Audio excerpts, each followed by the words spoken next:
아니 근데 사건을 많이 하셨는데 그 어금니 아빠 사건. 맞아. 네. 잘 알려진 게. 이게 뭐 사건 이름으로 이렇게 얘기를 하는데 어떤 사건이었죠?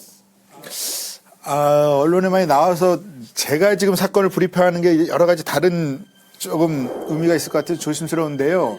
그 사건 언론에 나온 것만 제가 잠깐만 그러면은 이제 어금니 아빠 사건의 그 피고인이 네. 유괴 납치에서 성추행과 이제 살인이 된 사건인데 네. 안녕하세요. 전 어금니 아빠라고 합니다. 이렇게 표현하고 도와주세요.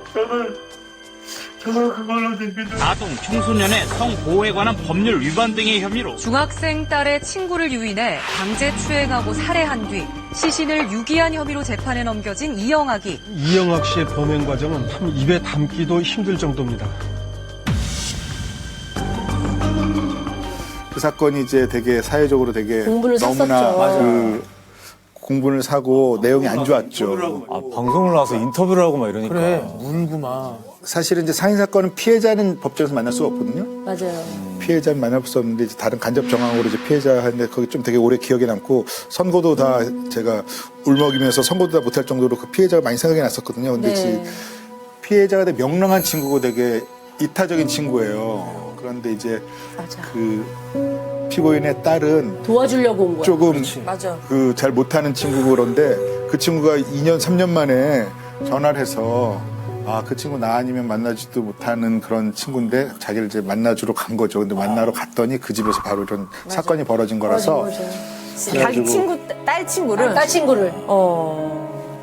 근데 그 엄마가 기록에 편지 쓰고 이럴 때 딸한테 약한 애 도와주고 그러라고 자기가 교육을 시켰다고 그러는데 그게 너무 후회된다. 내가 괜히 그런 말 했다. 해가지고 맞아.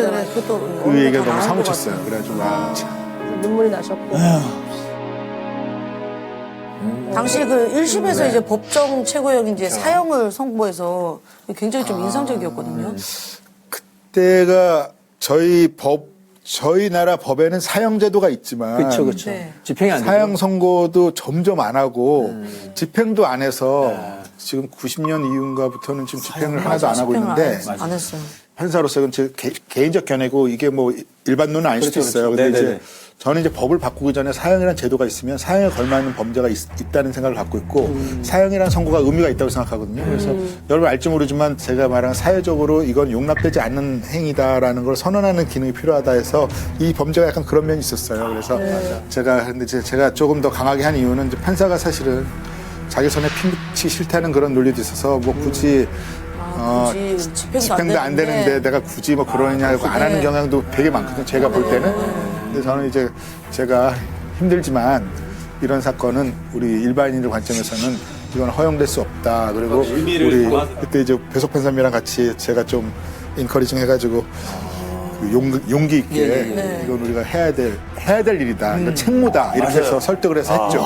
그래도 사회적으로 의미를 담아서 이거는 나는 경각심을 주고. 근데 그 판결문도 다 쓰신 거죠? 직접 작성하신 거죠? 그래서 형사 합의부니까 저희 합의부에 판사가 3명이고 제가 재판장이고 이제 좌우 배석 판사님이 있으니까 쓸 때 어떤 방향으로 쓰자 무슨 내용 쓰자 이걸 전부 다 서로 합의를 해서 내용은 정하고 쓰는데 이제 좀 임팩트 있게 하는 문장이나 이런 거 할 때는 이제 제가 아무래도 책임자로서 재판장으로서 네네. 좀 더 많은 걸 하죠. 그래서 아마 조금 더 그렇죠. 강조되는 말들은 이렇게 하는데 기자들은 아주 잘 뽑아갖고 내가 고친 부분만 다 기사화하거든요. 왜냐하면 내가 그거를 필요하다 이런 말 돌아가지 말고 두루뭉실하게 얘기하면 안 된다 이렇게 좀 하는 걸 하고 명확하게. 아주 명확하게 판결은 더더군다나. 아니, 그 당시 판결문 굉장히 좀 화제가 됐었는데, 그때 좀 고민하신 뭐 부분이 있으시다면서요? 어떤.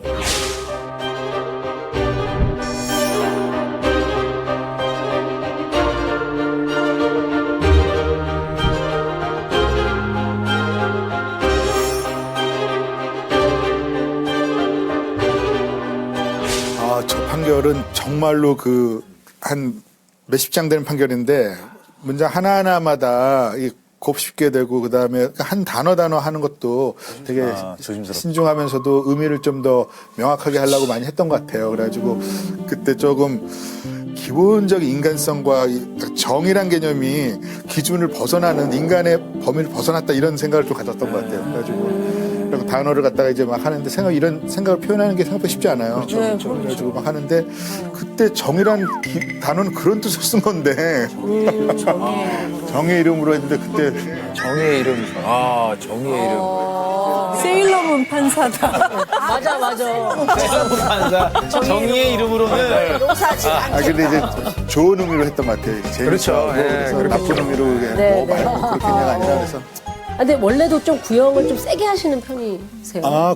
제가 좀 안 좋아하는 범죄들이 몇 개 있어요. 예를 들면은 뭐 사기 범죄 중에 정말 다른 사람의 그 사기의 범죄가 맞아. 단순히 돈을 뭐 1,000만 원 빌려고 못 갚은 그런 사기부터 시작해서 정말 다른 사람의 그 영혼을 파해먹는 아, 좀 제발 좀. 보통 우리 판사들이 이제 양형 기준이 피해액이 제일 크거든요. 그래서 맞아. 피해액이 뭐 1,000만 원, 뭐 5천만 원, 1억 그럼 뭐 1월 뭐 이렇게 해서 제가 그러면 후배 판사한테 그래요. 야, 너 구구단 양형 하지 마. 이게 사기는 그 돈에 이렇게 그런 식으로 계산하는 게 아니야.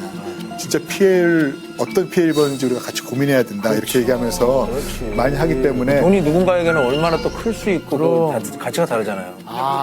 근데 저는 진짜 공감되는 게 제가 그런 형사 사건 관련된 프로 오래 했었는데 보이스피싱으로 인해서 너무 한 개인이 무너지고 가정이 무너지고 너무 심해. 그런 경우를 너무 많이 봤거든요. 근데 막상 보이스피싱 범들에 대한 구형이나 양형은 조금 제가 생각하기에는 기준이 조금 약하다는 생각을 한 적이 있었거든요. 그럴까요? 그 네. 초창기 2010년, 11년도에 보이스피싱 문제 점점 나오고 있었는데 그때는 거의 무죄거나 벌금 몇십만 원 하고 말았어요. 문제가 나서요. 왜냐면 뭐 예를 들면은 그 보이스피싱은 그때 가장 초창기이기 때문에 A팀에서 돈을 찾는 왜냐면 보이스피싱에 가장 돈을 받는 게 제일 그렇죠. 그게 계속 발전하고 있는 게 지금까지 온 건데 그 찾을 때 제일 싫어하는 게 뭐냐면 마지막 찾은 애, 모자 쓰고 찾은 애가 그 돈을 인마이 포켓 하는 걸 제일 싫어해요. 우리가 여태까지 다 했는데 완전 죽 써서 개주는 그런 걸 제일 싫어하기 때문에 반드시 한 명을 더 달라붙이거든요. 근데 걔가 더 우애예요.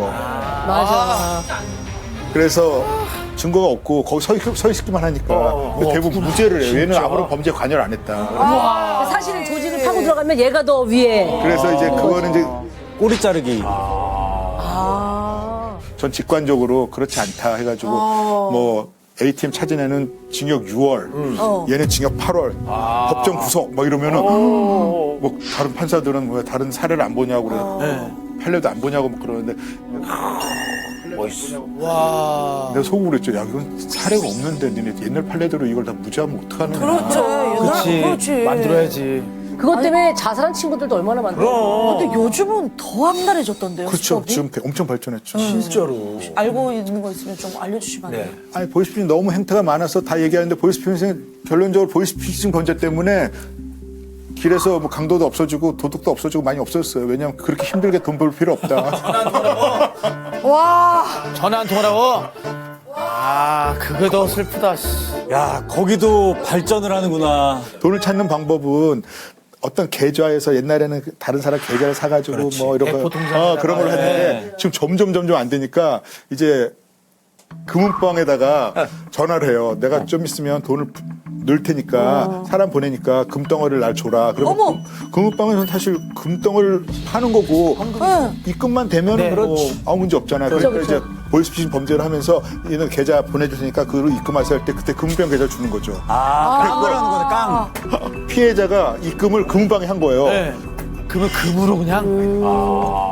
그래가지고 금 갖고 오면 금을 갖고 현금화해서 되는 거니까 그러면 이제 범죄가 완성되는 건데 금은방은 쑥대밭 게 이제 계좌 다 동결되고 이제 그 사람은 그죠. 자기가 평생 해오던 일을 못하게 되는 거나 다름이 없지. 그래서 보이스피싱 범죄가 단순한 돈 문제가 아니라 사회적 해악이 크죠. 네.